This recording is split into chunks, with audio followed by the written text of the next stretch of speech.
بسم اللہ الرحمن الرحیم۔ استخارے کا طریقہ کیا ہے اور یہ کب کیا جاتا ہے اور ان کے کیا فوائد ہے، تو آج ہم اس کے بارے میں تفصیل کے ساتھ بات کریں گے۔ سب سے پہلی بات یہ کہ استخارے کے بہت زیادہ فوائد ہے۔ اگر آپ کوئی کام کرنا چاہتے ہو اور آپ کو معلوم نہیں ہے کہ اس کام میں میرے لیے بہتری ہے یا نہیں ہے، تو آپ استخارہ کر لیں۔ اسی لیے فرماتے ہیں ما خاب من استخارہ، کہ وہ ناکام نہیں ہوتا جو استخارہ کرتا ہے، وما ندم من استشارہ، اور جو مشورہ کرتا ہے وہ کبھی پشیمان نہیں ہوتا۔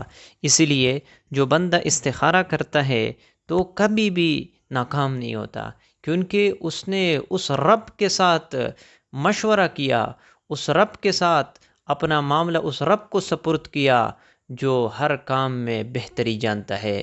جب اس رب کے ساتھ آپ مشورہ کرتے ہو تو اللہ رب العزت ہی بہتر مشورہ آپ کو دے سکتا ہے۔ اسی لیے جو استخارہ کرتا ہے وہ اپنے کام میں کبھی بھی ناکام نہیں ہوتا۔ اور استخارہ کب کیا جاتا ہے؟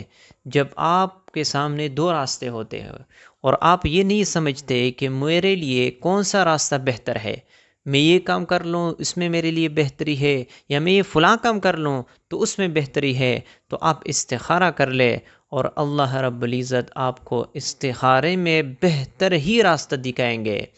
اور استخارے کا جو مسنون طریقہ ہے وہ یہ ہے کہ آپ 2 رکعت نفل نماز پڑھ لے استخارے کی نیت سے، اچھی طرح پہلے سے وضو کر لے، سنت اور مستحبات کی رعایت کرتے ہوئے اس کے بعد آپ مسجد جائے یا گھر میں کسی کمرے میں جائے اور وہاں پہ جو ہے نا 2 رکعت استخارے کی نیت سے نماز پڑھ لے۔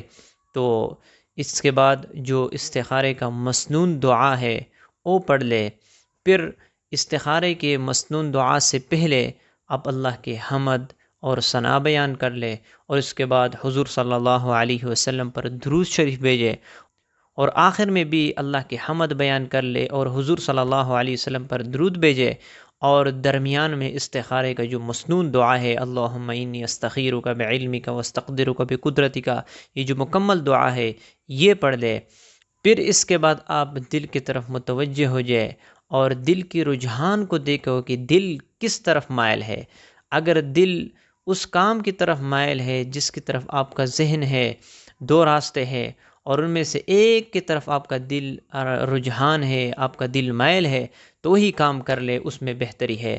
تو یہ استخارہ آپ نے 7 دن کرنا ہے، کیونکہ حضور صلی اللہ علیہ وسلم نے حضرت انس رضی اللہ تعالی عنہ کو فرمایا کہ اذا صممت بامر، جب آپ کسی کام کا ارادہ کر لے فاستخر ربک، تو آپ اپنے رب کا یعنی استخارہ آپ کر لیا کر لے 7 مرات، 7 مرتبہ، 7 مرتبہ جب آپ استخارہ کر لے اور آپ کا دلی رجحان، دلی میلان اسی کام کی طرف ہو، یعنی ایک راستے کی طرف آپ کا دلی میلان ہو، وہی آپ کر لے، اس میں آپ کے لیے بہتری ہے۔ تو استخارہ میں بہت زیادہ فوائد ہے، کیونکہ انسان کبھی بھی ناکام نہیں ہوتا، کبھی بھی اپنے کام میں نامراد نہیں ہوتا۔